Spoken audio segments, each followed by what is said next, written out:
I've teed it up. He's been on the program before. Darryl Wolski, junior hockey agent, NCAA advisor, is joining us. I heard you're a clutch performer. You played hockey today and not feeling great.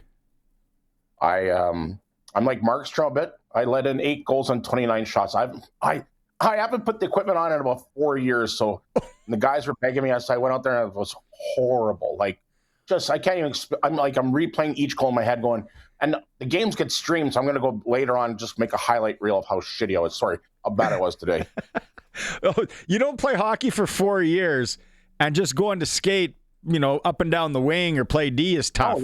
Goaltender. No, you're wrong. You're wrong. I thought it'd be no big deal, but it was a big mistake today, by the way. Yeah, that's not great. So last time we talked, obviously a lot was moving. Things happened last year. It all started in Regina here with Braxton Whitehead. Now, NCAA and the athletes that made the move, let's go major, junior, but more specifically the WHL that that you've worked with, that you've heard, Darryl.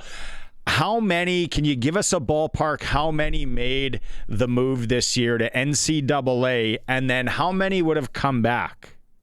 A great question. And first of all, huge fan of yours in Yorkton.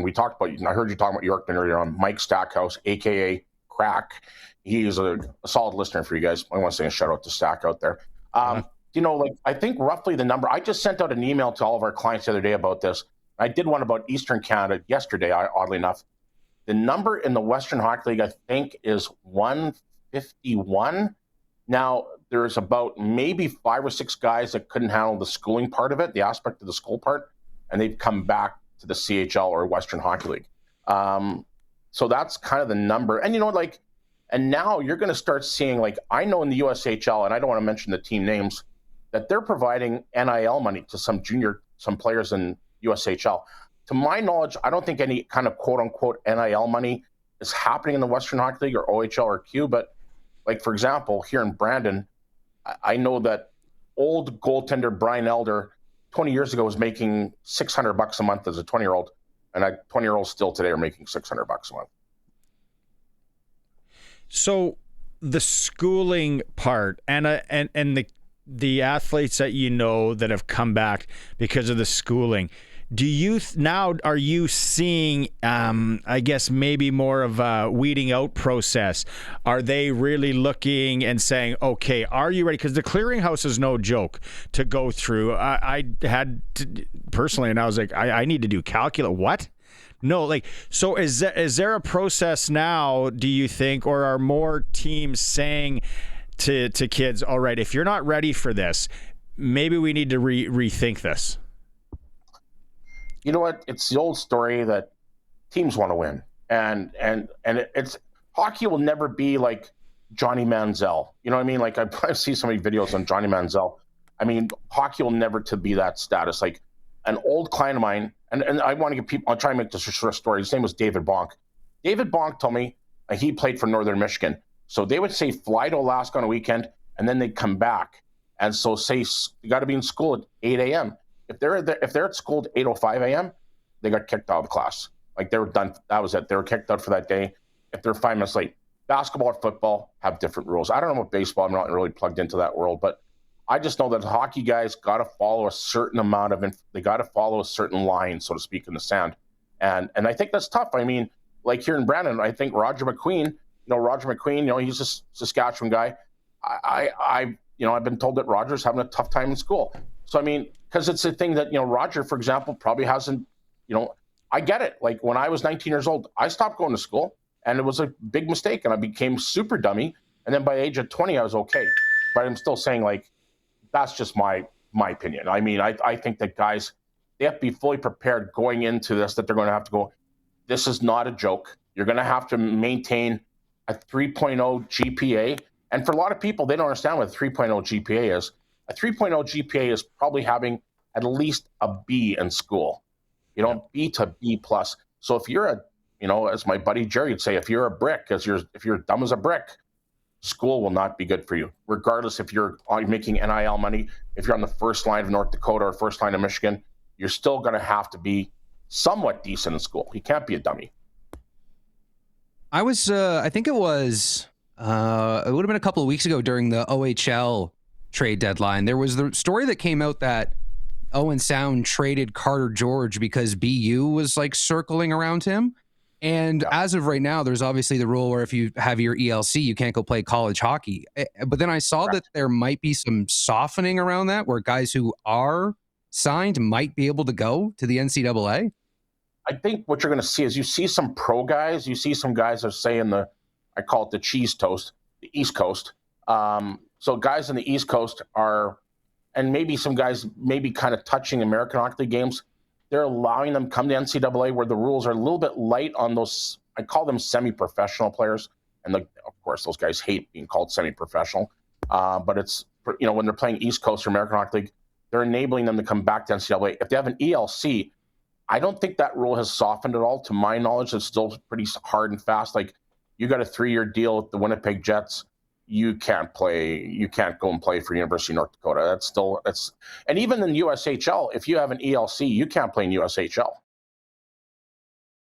Because I was going to ask too, because obviously when the being able to go back and forth, the rules changed around it. There was concerns, at least people had initially with the CHL about people leaving and whatever, right? But have you heard there being more concerns from Americans in the American hockey world?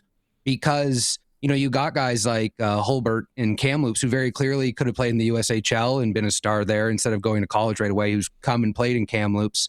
And then I was even looking today at the University of Nebraska Omaha's NCAA team. They have 20 Canadian players and 3 Americans on their team. I think that UNO went and cherry picked every player from U of A. That's another thing that's going on that wasn't able to do before. Like, not that anybody's going to sorry U of R. I beat up U of R on your show all the time, and I'll beat up U of M too. But places like Trinity, McEwen, U of R, U of M. There's no NCAA team going to go cherry pick any of those guys, but they're going to go cherry pick really good youth sports players in Alberta. They're going to go U of A, which UNO has done, or Mount Royal, or UFC, or UBC, and U of S. Those are programs that, like Bert Gilling, for example, Mount Royal.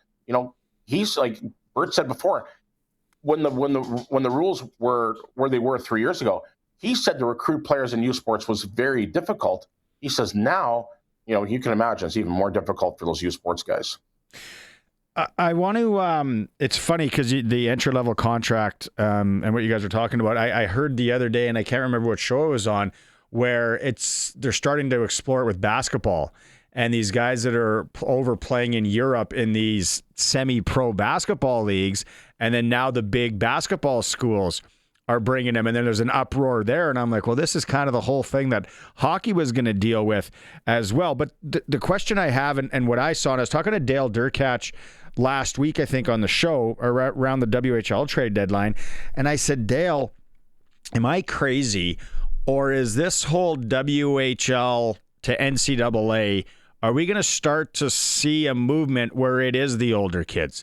It's the 19, the 20 that's going to be 21. Because, Darryl, you've seen it. Sean, you've seen it as well. Anyone that's played hockey and junior hockey, and you're at 16, 17, you're 18. 18 to 24 is a jump. Like, the 24-year-old is a man. Are we going to start seeing maybe older, they're going to sit out, or they're going to play out a little more of their WHL days? I think you're going to see other changes too. One thing that was brought up, I seen on an NCAA email that I wasn't supposed to see, but I did see it, was one thing has been, like, people don't understand that the transfer portal too is another really confusing thing. And I live this world, from 7 a.m. to like midnight every day. Well, some days 9 a.m. But you know what I mean? Like, the transfer portal is very confusing. And so now what's being put into place, and this transfer portal rule is not mainly geared towards hockey, even though some guys will bounce around from team to team, but it's really bad in football. So, like, 1 year, hey, let's go play at Indiana. 1 year, let's go play at TCU. 1 year, let's go play we'll go to the highest bidder. So what the proposed plan now for the transfer portal is, you get to go in the transfer portal once, and it's a one and done. And so if you've played, say, 3 years for North Dakota, you don't like the coaches, you don't like the coach in North Dakota, you want to go somewhere where you're going to play more time, Okay, well, you can go to Minnesota Duluth for your 4th year. But now, I don't remember the exact stats on that Diego Pavia, but hasn't he played 7 years of college football? Like, I don't even know how that's able to beat Pavia. And I think he's still got a year of eligibility. So, I mean, there's so many things. Like, one coach summed it up best, and he was from Ohio. He says, we learn about the rule changes on social media, because the coaches themselves, they don't know the rules changes. I don't know the rule changes. Sometimes I got to find out about on LinkedIn or Twitter, because the change of the rules and the eligibility changes on a daily basis. Do you think, too, some of the decisions around guys going to play college hockey might, like the two examples that I think of, you mentioned Roger McQueen, but then Caden Lindstrom, is guys who had dealt with, back issues, and then going into these schools with the campuses and the facilities and things that they have and the money that they have access to. Do you think you could see NHL teams who maybe have players who have that sort of, lingering injury history, wanting to have them in a league where they play less games and there is a little bit more maybe availability to them, to their prospects, if they're an American-based franchise? Like, you can just swing by the University of Michigan and check in on Caden as opposed to having to make a trip to Medicine Hat? Yeah, I think that I remember Andy Murray, a great coach in NHL, and he finished his career off in Western Michigan. I remember Andy saying that NHL teams really didn't have a huge say in if they went to junior or college. Now, once again, Andy's back the pre-NIL era, and not that NIL is a big deal. Like, I keep going back to NIL. It's not really a big deal. Like I mean, of course, you got the Gavin McKenna's making $700,000 in Penn State. And I don't know what McQueen's making, by the way. I've heard numbers of 80,000, but still, we're not talking about like that Underwood guy who's a quarterback for Michigan making $11 million. But going back to your question, I don't think the NHL teams have a lot to say. Hey, should you be playing for the Regina Pats or should you be playing for University of Maine? I think the NHL teams in the day want the best development. Now, is the best development playing a 33, 34, 35 game schedule or playing a 70 game schedule? It's really hard to say. Like, I always tell players, you better have to play games than practice, and especially when you're a young developing guy. Now, if you're a guy like McKenna, obviously he's going to be a top 3 draft pick or top 2 draft pick, whatever it is. He doesn't really have to worry about practicing. But other guys that aren't on his level, which is 99.99% of the world, they have to worry about playing games. Okay, Darryl, we're up against the clock here, but we'll have to get you on here in the coming weeks. Go find an ice bath or a hot tub and get your stuff all figured out there. Get back on it. Maybe go weeks without playing, not years. How about that? Hey, by the way, my buddy Jody Belos from Calgary says that Eric Francis played in the CFL. What? Is that true? He kicked. It's a whole story. We've talked about it a number of times. He went to training camp here because he was a soccer guy, and he snuck into the Hamilton Tiger Cats, and he wanted to write about it. It's actually a really cool story. Darryl, thanks for doing this. Appreciate you. Thanks again.